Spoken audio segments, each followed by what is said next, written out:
Mhm. And I sent some instructions how to send it. I guess it depends if it's saved to the cloud or if it's saved to the local drive. I don't know. I don't There's know different ways if to do it. I didn't think of that.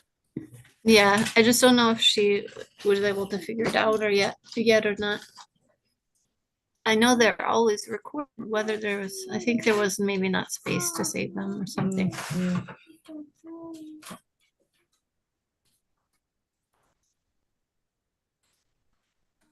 Okay. Welcome to our class. And Tanya, this is the second one in our series for Shar HaYichud V'Amunah, Chapter 1, the Portal of Oneness and Belief. Today is November 10th, I think. I'm not sure of anything anymore. Chapter 10, I'm sorry, November 10th, 2024.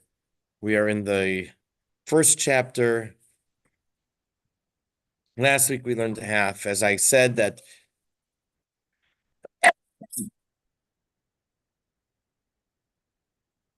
my focus in learning is not going into deep explanations, but to understanding, having a clear understanding at a basic level. And very often when we do texts, we might lose track of the points or the main points that are being made. And so that is generally how I study. I'm looking for the main points and what it's trying to say. I divide the chapter into segments.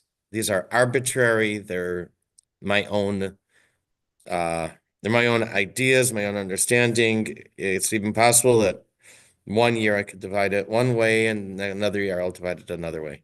And then to explain each segment in advance before we learn. Last week we learned that Hashem spoke words in creation. We read the first chapter of Bereshis, first chapter of the Torah, and it tells how Hashem created. We know God said, "Let there be light." God said, "Let there be a firmament or a heaven in the midst of the water." God said that all the waters should gather to one place, and so on and so forth. These statements brought about the creation. These statements, just by Hashem saying it, it produced results. And the point we made that was that the statements stick around. The statements don't get lost. When we speak, we say something and then it's done. But the statements Hashem spoke to create the world, when Hashem speaks, those words exist, they continue to exist, and they have to continue to exist because they keep the object that Hashem created in existence. And were Hashem ever to, and were those words, the letters in the words ever to go away, then the object would cease to exist as it was before creation. So we are on in the second section of Tanya. If you have in the regular format, Tanya format, it's page 152 on top.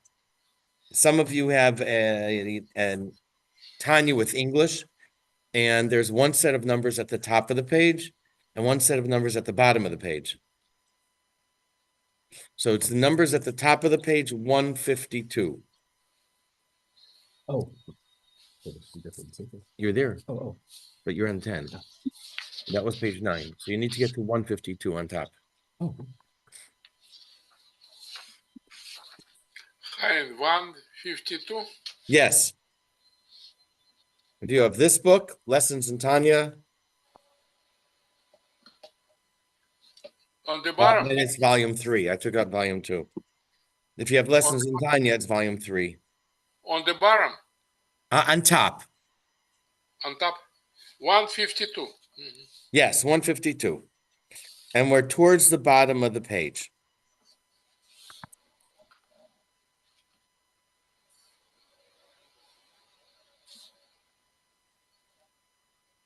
Okay, we're not going to do this. Give me a moment. I thought I opened it.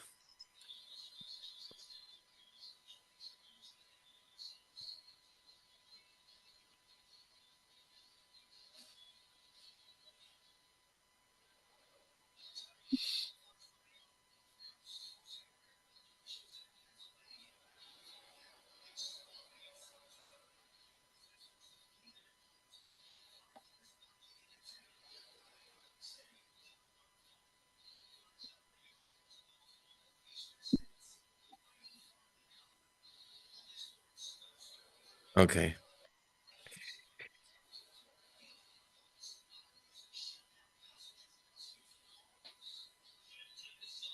Give me a moment. I'm playing here, trying to find the right.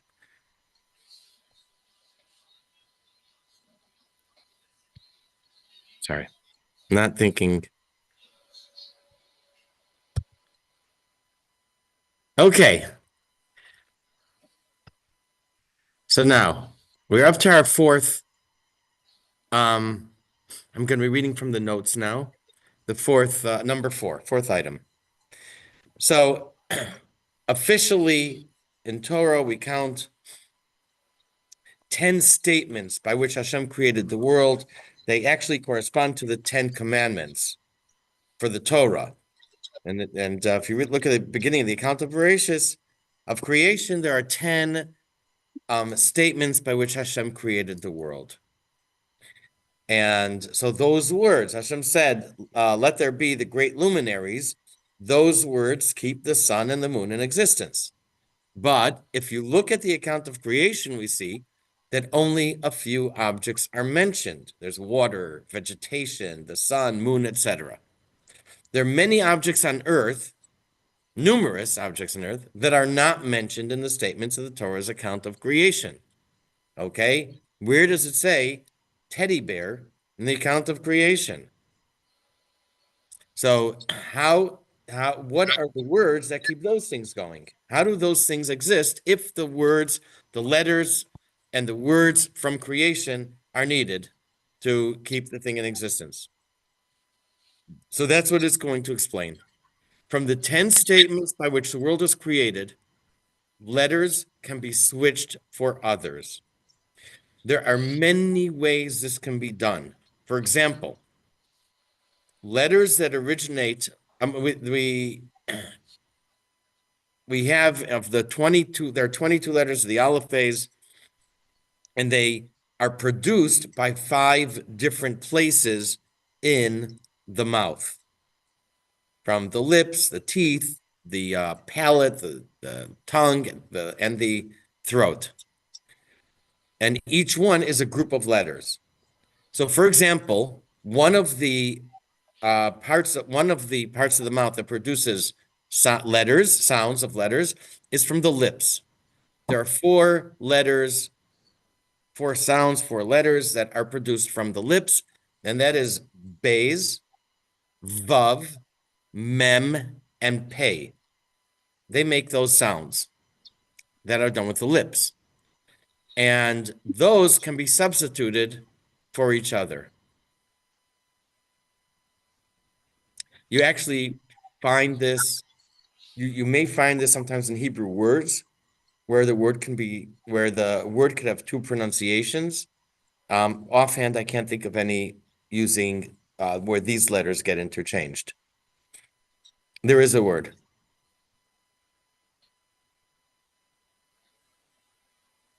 I think of Aleph Vez Hey means someone who is either wants or is in need of everything. The word Evyon, a person who's destitute, is related to that word. And the word Ava, meaning a desire. Aleph Vav Hey. More common, we're maybe more familiar with the word Ta'ava, a desire. So that might be one example. I haven't seen it written anywhere, but I picked that up on my own. Aleph Veze and Aleph Vave, 2 words that are very similar, and the letter that got switched is are both produced by the lips.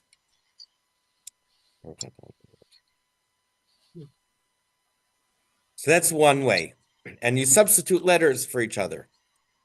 Now, another way that letters can be switched is through something called the 231 portals. A portal, for those of us who only have advanced level of English, means a gate. I think the only way I know what a portal is because of through the Hebrew translation, the translations. So there are 200, they're known as the 231 portals. What is that?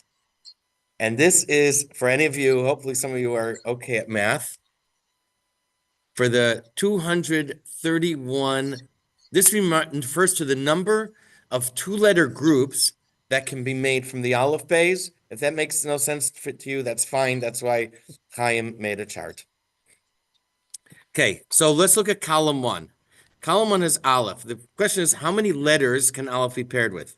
There are 22 letters in the Aleph Bays. So the Aleph can be paired with the Bays. It can be paired with a Gimel. It can be paired with a Daled. And then we have Aleph Hey, Aleph Vav, and so on. And I did this all the way down, only looking at the first column till Aleph Taf. So how many letters since Aleph itself is a letter, there are 22 letters.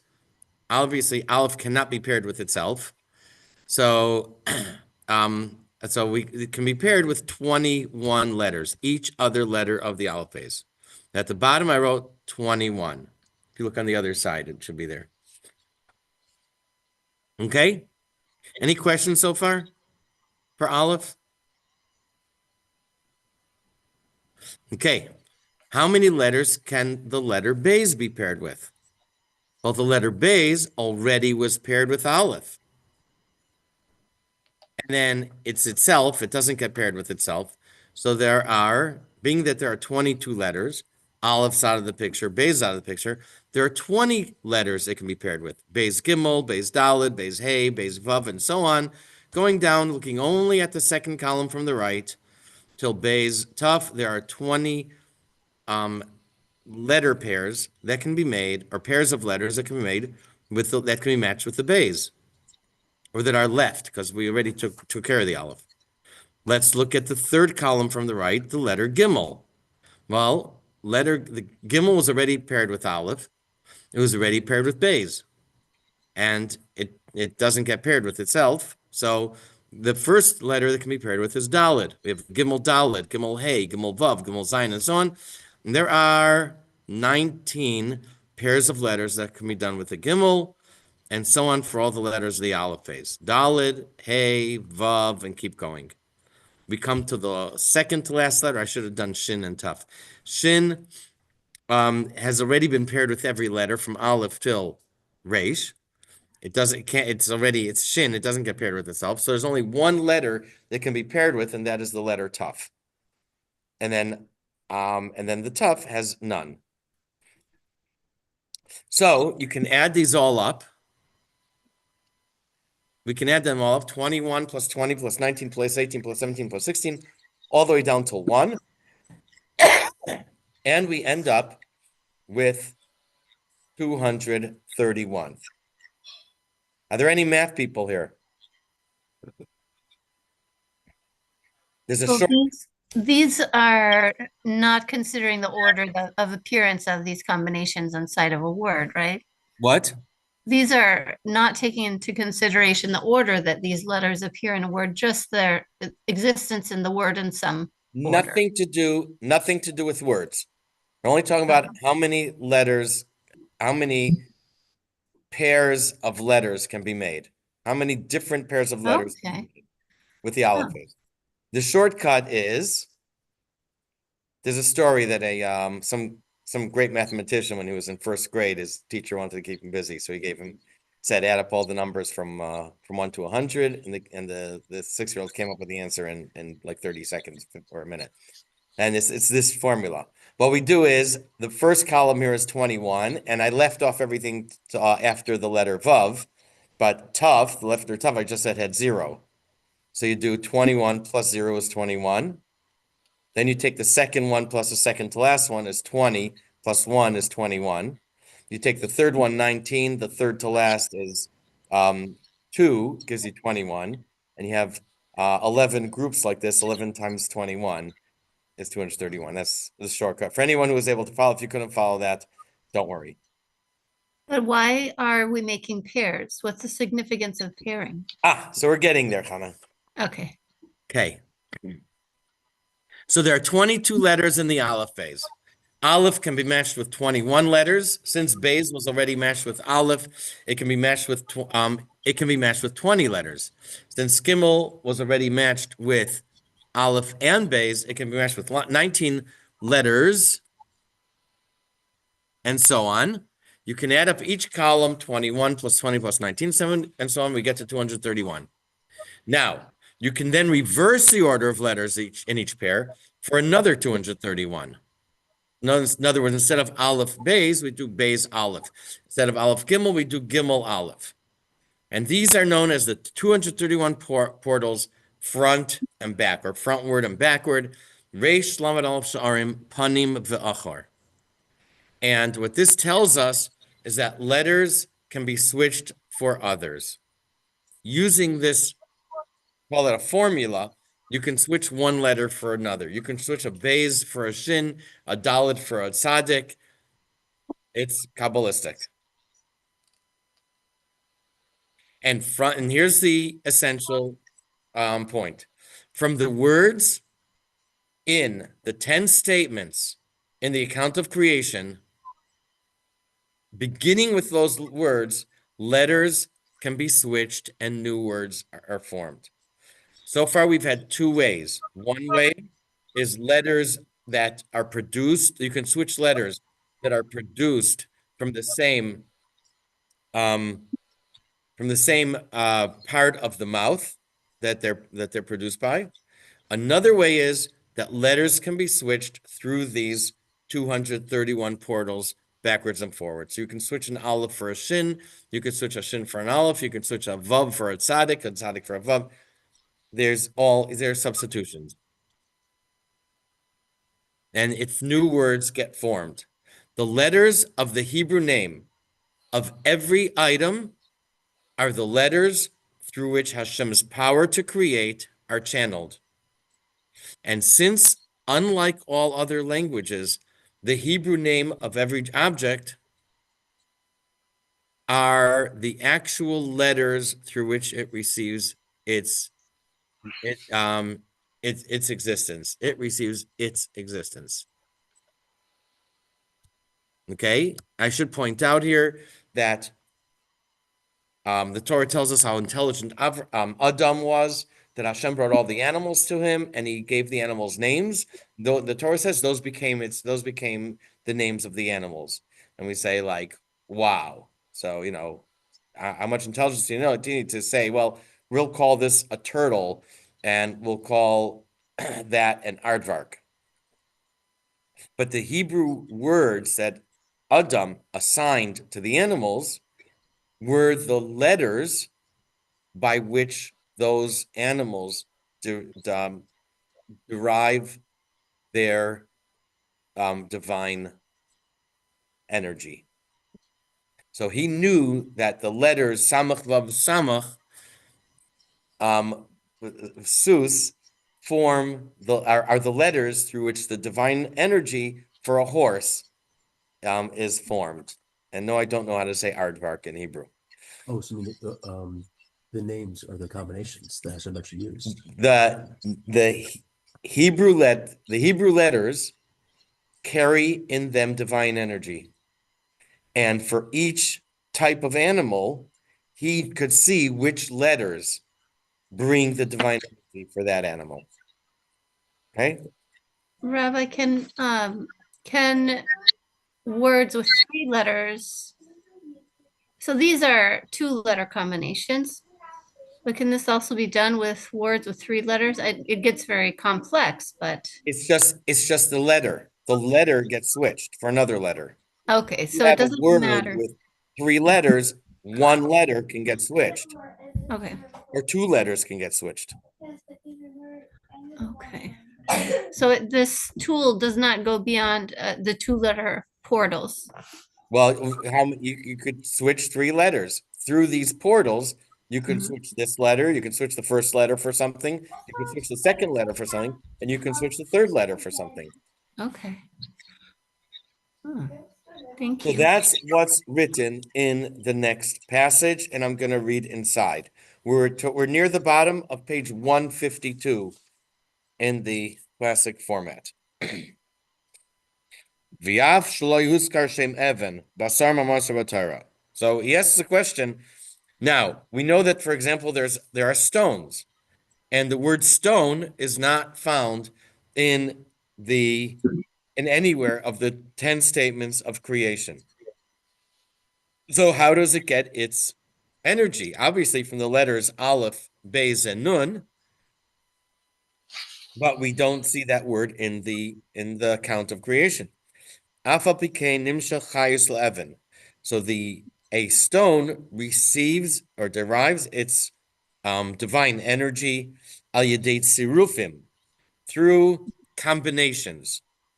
The chulufei oisiyos hamiskalgalais bereish lamed aleph sha'arim panim v'achar k'may shekasav v'sefer Yetzirah. And through switching or substituting letters that I don't know how to translate that roll or that orbit that move around in the 231 portals front and back. As is written in Sefer Yetzirah, the book of formation, according to tradition, the book was written by Avraham Avinu. And yes, we have it today, or it was taught by him. Ad Shamishtalshal Measara Maimaras. Until from beginning with the words of the 10 statements of creation, the words will get switched around, substituted. The letters will get substituted one way or another. V'nimshach mehen tziruf shem Evan, and the from these combinations or substitutions, then we can get the letters Aleph, Beis, Nun, and they provide this divine energy to the stone so that the stone will exist. V'hu chayusay shala Evan, and that is the divine energy for the stone so that the stone will exist and not revert to nothingness. That is, for example, a stone. V'chein b'chol hanivram shaba'olam. So too with every object in the world that's been created. Hashemus. One moment. Hi. Tonight? Yes. Did you get a link?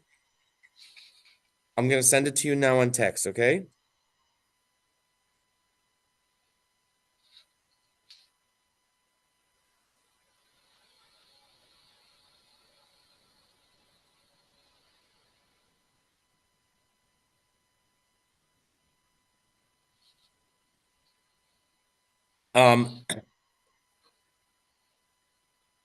V'chein b'chol hanivram shaba'olam hashemas.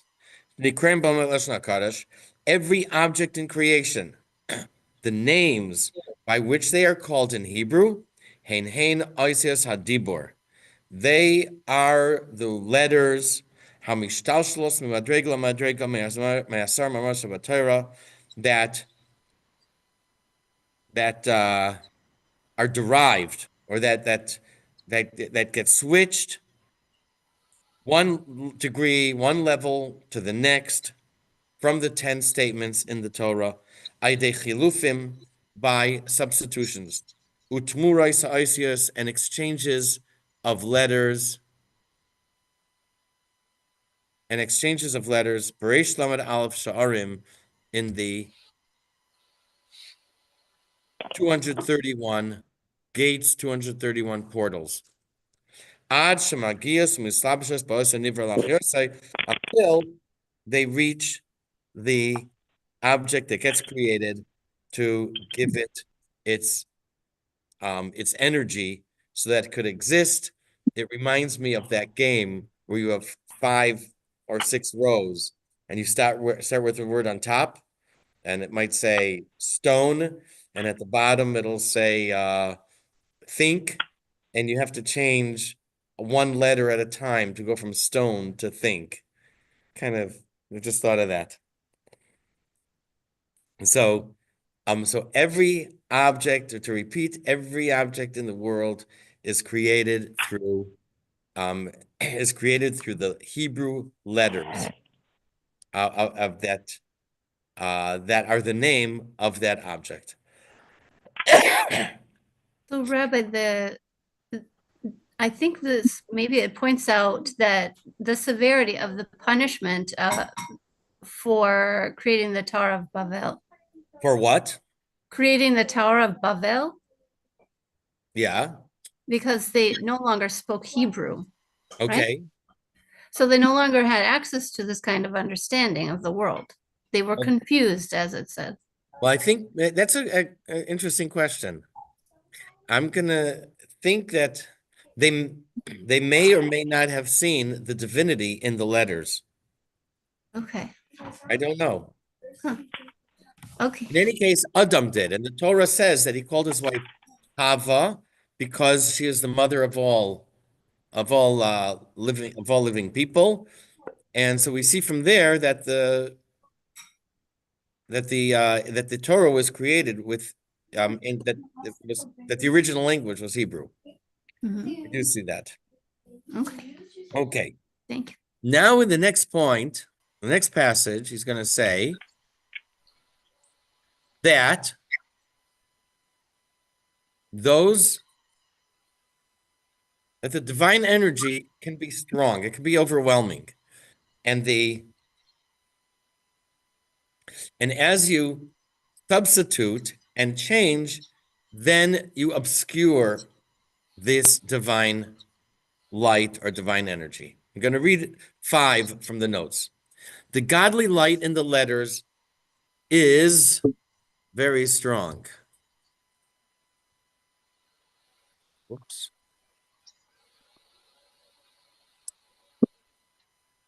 Very few items can tolerate such a strong light.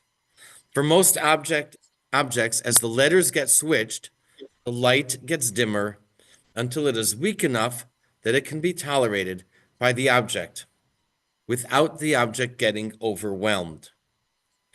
And then he adds that sometimes it's not just the letters that get switched, but that not just by letters, but based on their gematria. That the object that a word may get switched, a word may get switched because it has the same gematria as another word. So we will change, and then you say, you know what, this word in creation has the same gematria as a different word, that's the numerical value, the same number, and therefore we substitute the other letters, and then the object can get created. I'm now going to read inside. Lefi she'ein prati anivraim, yecholim lekabel chayus samei asar mamars atzman shavatera. The specific individual objects that are created are not able to receive this energy from the 10 statements in the Torah. Shahachayus hanimshach mehen at mehen atzman gadol ma'id mibechinas hanivraim pratim, because the energy that is drawn through them is very strong, much too strong for the objects in creation to tolerate. Ve'in koyach bahem lekabel achayus, they don't have the strength to receive such energy. Ella al yedei shayored hachayus, except if the energy descends, and it lowers itself, is lowered from one degree to another degree that's less than it. And through switching, substituting, exchanging the letters, through the numerical values, which refers to the number represented by the letter. And through this, the energy is dimmed. Ad sheyuchol lisamsem lislabish lishavas memenu niver prati. Until the energy is contracted and able to be contained, able to create and able to be contained a specific individual object in creation. Vizeh, and now what you end up with, the letters that you end up with, Vizeh Shmoya Sheyukol B'Lashon HaKodesh, is the name, the Hebrew word for that item. Hu Kli L'Chayis HaMitzumsam Ba'Oisei Hashem Zeh. Those letters that form the Hebrew word is the Kli. It is they're the channel or the container or the channel for the very limited, diminished, weakened energy contained in the letters of the name of this object. Which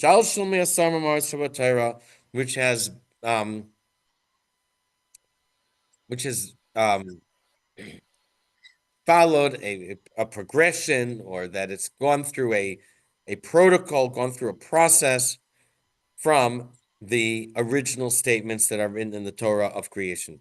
Sheyesh bohem kayach v'chayos livrei yesh mayayin ulachayosai la'olam. And the statements in the Torah, so Hashem spoke them, that as we are going to point out, I probably mentioned it, is that Hashem created the world with no material. I didn't say this last week. Hashem didn't create a world by snapping his fingers and a world gets created. He didn't stick his hand into a hat and pull out a world instead of a rabbit. It's not an abracadabra type thing. There's a process. There's a process how to create the world. And being that there is no raw material for the world, Hashem doesn't start with something at the beginning. Being that Hashem doesn't start with something at the beginning, therefore, that we call it yesh me'ayin, creating something from nothing. Okay. The Latin term for that is ex nihilo. Hashem creates something because we see the world. This to us is reality. There's something, but it gets created from nothing, meaning that there is no raw material, and Hashem has to first create the raw material to create the world. So the original material is called yesh. It's called something from nothing. And so these words that Hashem speaks through the letters, and that where the energy is carried through the letters, has the ability now to create a process of creation, to create something from nothing. Because the Torah and Hashem, we have a statement that Torah and Hashem are all one, meaning that obviously we think Hashem is capable of creation, and his tool that he uses is the Torah. That the Torah and Hashem are one, meaning that Hashem creates everything in creation through the Torah. This is the end of chapter 1. And, anyone have any questions so far on what we've done? Yeah, I have a question. If God created something from nothing, but everything is God, how could he be creating? Is he reaching into his back pocket to pull something out? Everything is God. Can you ask that again? I'm not sure. If Yeah. If everything is God, then he can't create something from nothing. He's creating something from himself. Yes, this is true. He is creating something from himself, we call it something from nothing because he's not starting with a block of wood. He doesn't start with dirt. He doesn't start with water. It's godliness. But he's starting with godly energy. That's pretty big. It's godly energy. That's not And nothing. we refer to the godly energy as nothing because practically speaking, it's not a raw material. Hashem, because he's God, so he takes that and he has to create the raw material for a world. But yes, it originates from God himself. That is, Himself, right? Okay. and we call that nothing. It's nothingness because it's nothing created. Or you could say, well, that's everything. We're the ones who are nothing. That's also true. But we're talking about like a world as we know it, with the physical world. You're not going to find, raw material for anything. Look around and whatever you're looking at, you're not going to find that raw material. Or even in spiritual terms, there is the as far as the godliness from which everything comes is before creation. It's nothing that's been created, and therefore we call it nothing. Nothing. I hope that That's answers. Yes. Okay. just so my question was, I think the answer is in this answer. That would explain why you can say that Hashem is his words, because he's created his words from his godliness. I wouldn't say, well, at the end, we seem to say that the Torah and Hashem are one. I wouldn't Sorry, say yeah. that Hashem is his words. I would say that he is expressed through his words, or he's manifest through his words. So there's a difference between Meaning the words of Torah? Because it does, the words of Torah, the words of creation, the 10 statements Okay. that were said in 10 creation. statements. Because if Hashem doesn't speak, he still exists. So the words are not, there's a word. They're not essential to him. But he Mhm. But speaks the Torah them. is? What? Is the Torah essential to God Is the or Torah? to this world? I'm not hearing. Is the Torah essential to God or just essential to this world? Because because you were saying that the That's a Torah good question. I is never God. thought. It could be. It's not essential to God. Uh-huh. It's rooted deep within, but it's not essential. Because it wasn't there before. I would think not. Okay. Wow. I hope I don't have to eat my words. I would think not. Okay.